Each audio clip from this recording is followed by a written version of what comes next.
So in this video, we're going to walk through the summation formula derivation for a constant times an indexed variable. So the claim that we had was that if we have a constant times an indexed variable, so an indexed variable, a sub I, could be I squared, it could be I, it could be any indexed variable term, that if we have a constant times an indexed variable, that it's okay to factor the constant out of the summation.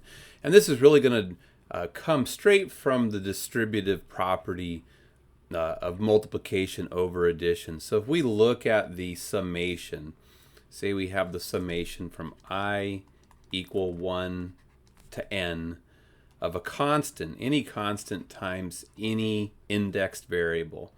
We want to recognize that we would need to work our way through the indexing. So the first term in the series or summation would be c times a sub 1 plus, and then we would increment the 1, right? We walked through this before. You start with a 1, and then you increment it to 2, increment it through 3. You increment it all the way up until you get to that upper bound of summation n.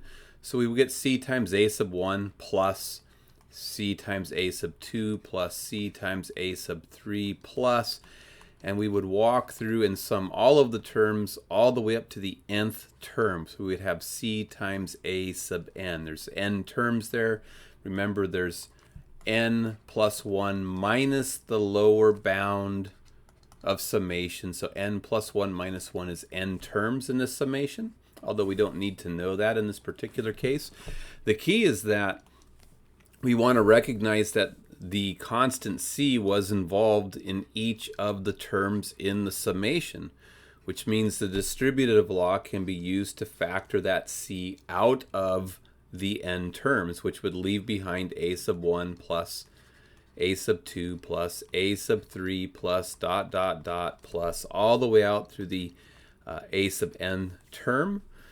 And then what we want to recognize is that the stuff inside the parentheses can be rewritten using sigma notation. The stuff inside parentheses is just the sum from I equal 1. The first index starts at 1 and increments its way by 1s all the way out until n, and this would be a sub I. So that justifies or derives, in a sense, the summation formula that we have here. It's just driven strictly by the distributive property of multiplication over addition.